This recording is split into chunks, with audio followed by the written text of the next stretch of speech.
We know our food is not good. We know the average American diet, lifestyle, nutrition, exercise, all of those things we've got to fix. Alzheimer's, your biggest risk factor is your gut biome. Right. These are the levers that we have to make America a healthy country again. What this, MAHA report shows is the truth, stuff you've been preaching for years. I think the government is responding to pressure from humans. Yes.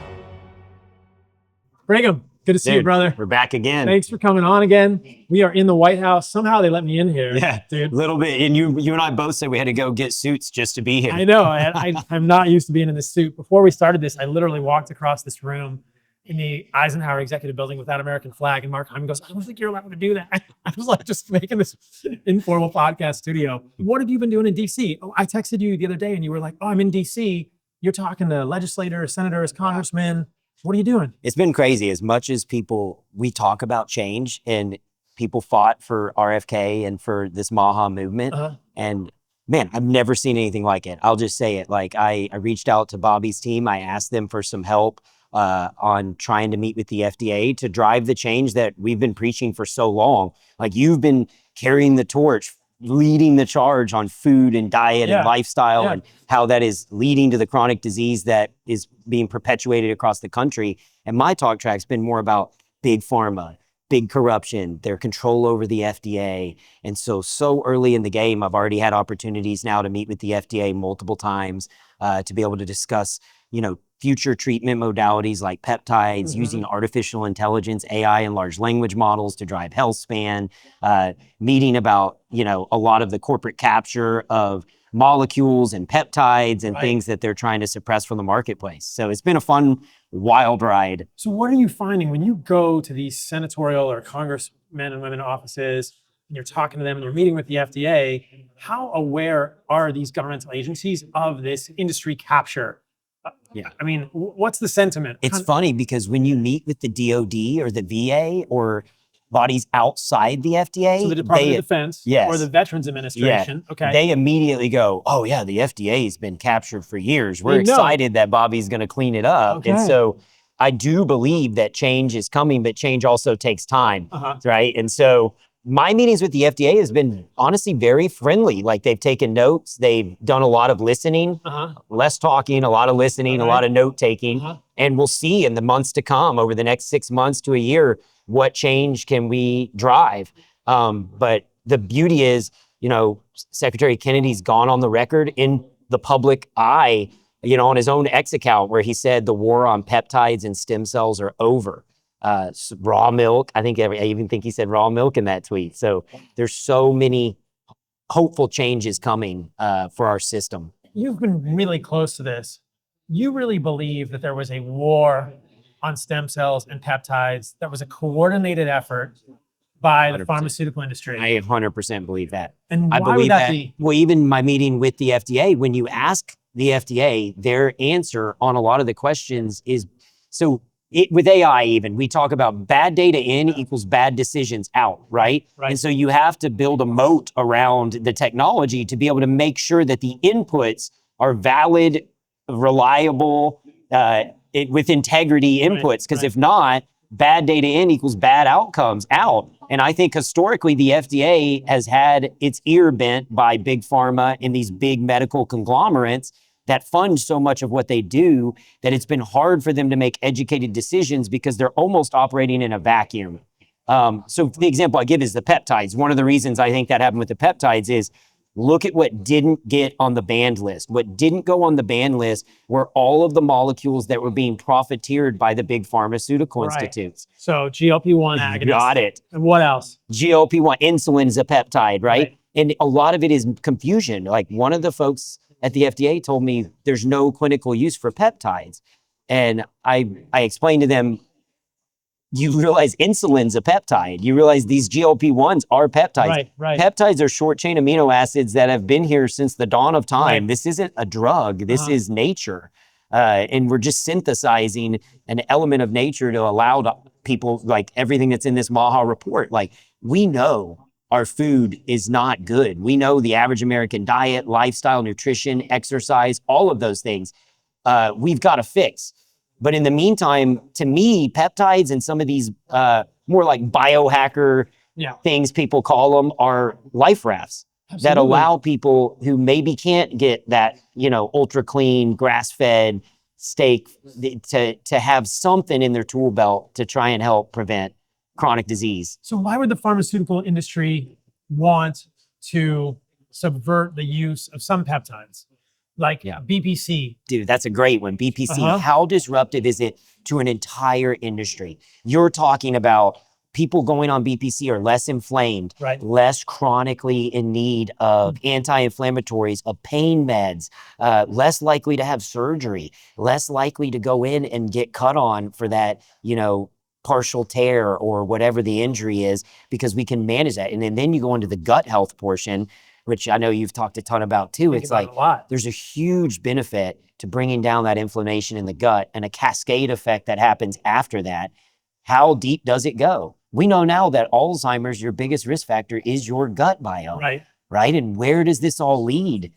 It's going to be interesting to see. With more transparency and more accountability on these big pharma trials, I'm fascinated to see what comes out. Like, I am. It's super interesting. I think you're right. I think that the only reason that I can see for pharmaceutical companies to be pushing back against PPC or ipamorelin, tesamorelin, the growth hormone releasing hormone analogs, is that it's going to affect their bottom line. Yeah. And that's crazy to think. At the highest level of medical care and the highest level of control of medical care in the United States government, we have captured industries who are being influenced potentially illegally, or at least in a semi-nefarious, not necessarily with the health of humans in mind perspective, right?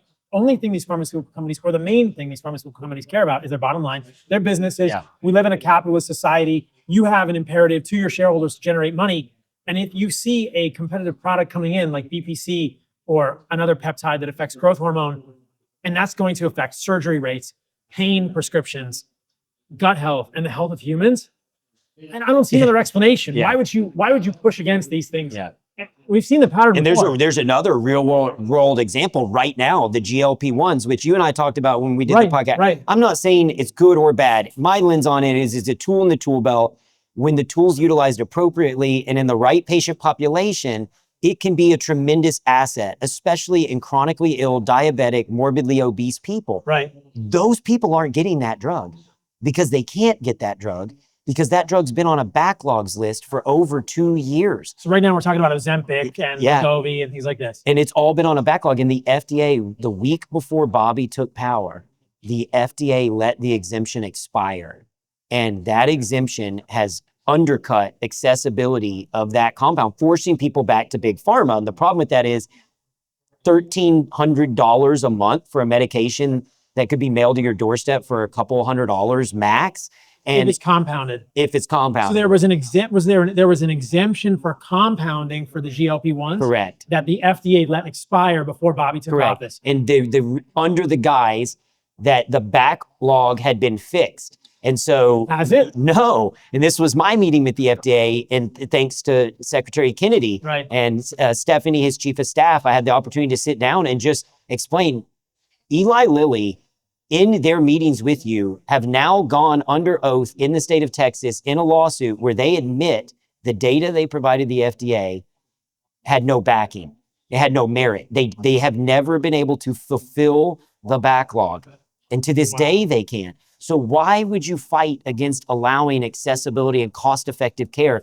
It's pennies on the dollar, and you don't have the ability to meet that patient need. The answer goes back to what you said. Every little kink in the armor undermines the ability to profiteer and monetize chronic disease and control the monopoly and control the narrative. It's so blatant. It's so blatant. It's really crazy. So I'm going to talk to Marty Makary from the FDA later today. Why has the FDA not reinstated the exemption to allow the GLP-1s to be compounded? I think my gut says it's old regime versus new regime. When I met with the FDA, their feedback, and again, Secretary Kennedy, his staff, Marty, they have all been very supportive of open dialogue and trying to understand, but they're also trying to fix 500 things, all at once. And so there's an immense amount of pressure on these priorities, and how do we prioritize these things? The answer from the FDA was we were under the impression the backlog was relieved. And I said, how? Who told you that? And it came out that it was basically the big pharmaceutical companies met with them and said, we can meet the need. And I said, did you know, this is the data I provided the FDA, 30,000 pharmacies were contacted a month for 12 months by the pharmaceutical advocacy group, the compounding advocacy group. Out of those 30,000 pharmacies, only 6% of the weight loss prescriptions could be filled. Really? Happening now? 6% now, to this day.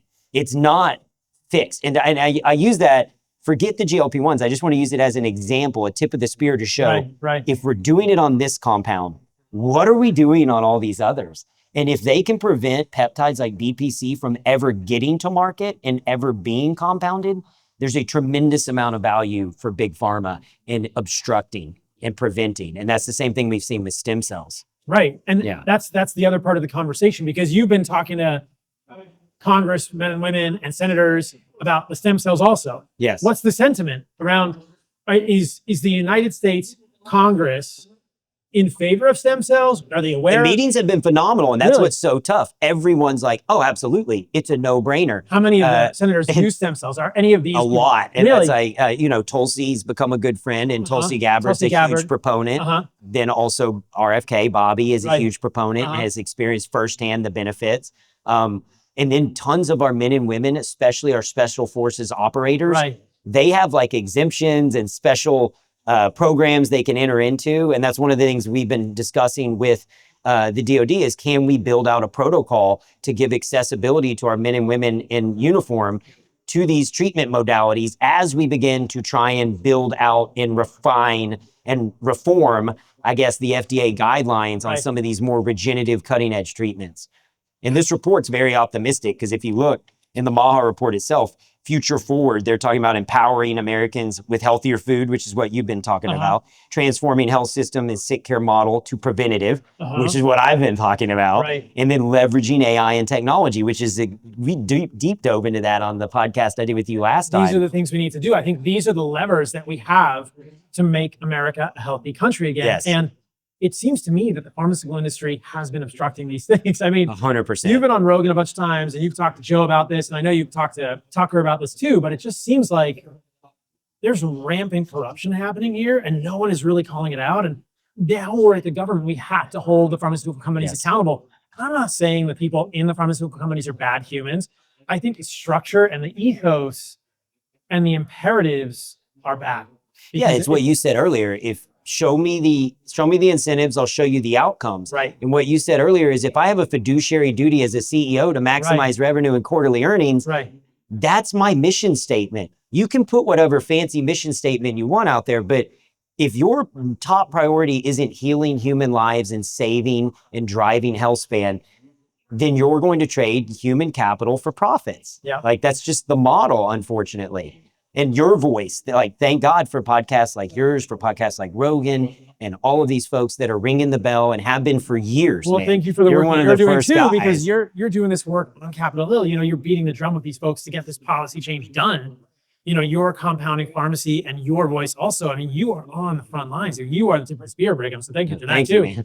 Because it's crazy to think, like, how do we change this? So what do you think the path forward is here? Continuing. I think a big part of it is you. Like, candidly, it is podcasters like yourself. This is where I feel like MAHA has seen a different lens. They realize, if you want to get something done, we have to win over the court of public opinion, and we've got to educate the masses. And people are so busy.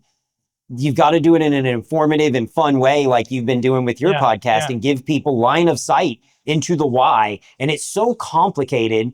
Like, you know how this is. There's no way we could explain in 30 seconds the challenges of the system. And so we almost have to layer it and give people time to digest it and process it. But I think the path forward is us all working together. Like you and I talked about at dinner last night. We have so much to gain by working together as a collaborative, and all of us in this health and wellness space, fighting for what we believe is the truth, and what this MAHA report shows is the truth. Stuff you've been preaching for years. It's so true. And I think that this is where this is cool. People can't see this room, but we'll put up some content.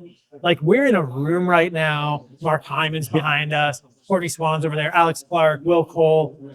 We are, and Gary Brecka's podcasting in another room. We're like right next door to the White House right now. We are in the Eisenhower Executive Building. Yeah. Later today, I'm going to go down to the cafeteria and call out all the bullshit in the cafeteria at the White House. Yeah. But like this is the virus is in the body. You know, this is the force that I think will bring change. Because you told me at dinner last night that at the FDA, they told you keep doing what you're doing because the FDA, I think the government is responding to pressure from humans. Yes. And so podcasts, getting the message out to people, this is, I think, the way that we influence change at the governmental level. Yes. Which is why this is super exciting. 100%. Because this event today, doing this podcasting, this MAHA report commission that's happening this afternoon, this means that, like, I mean, Donald Trump is aware of this. You know, Bobby Kennedy has Trump's ear. Like, this is the way it happens. We have to, people listening to these podcasts, we have to spread the message. When the people want this, the government responds.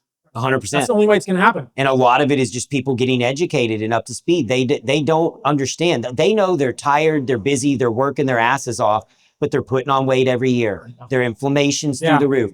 It's warriors like you who have been spreading that message that really do. I genuinely mean it. Like, thank you, man. I was watching your stuff years ago and I'm like, before I got into the food side, because my focus was always the pharmaceutical side. And I've learned so much hearing you and Vonnie and folks on that side of the equation that it's been eye-opening for me. And I felt like I was pretty in the know. And now I realize I didn't know shit. Like, I was so out of the know. I appreciate the work you're doing. It's been incredible to create a friendship with you. I look forward to hanging out with you in Costa Rica and Miami and Austin soon. I always have gifts for you when I see you. So this Arizona State. Yeah, it's amazing. And I think I wiped out like all the cases. Like, you've been crushing it, man. Everyone loves it at the office. It's amazing. And last night I gave you, we had dinner and I got a steak and I was like, Brigham, here's your gift. Because I know that, you know, like there's not a lot of good food. So I hope, did you bring the steak that I gave you? No, I didn't bring it. I didn't bring it. I was running late and I forgot. And I was like, well, but I got these now. You got it. Yeah. All right, brother. Dude, thank you, man. You rock. I'll see you soon. Appreciate you. you.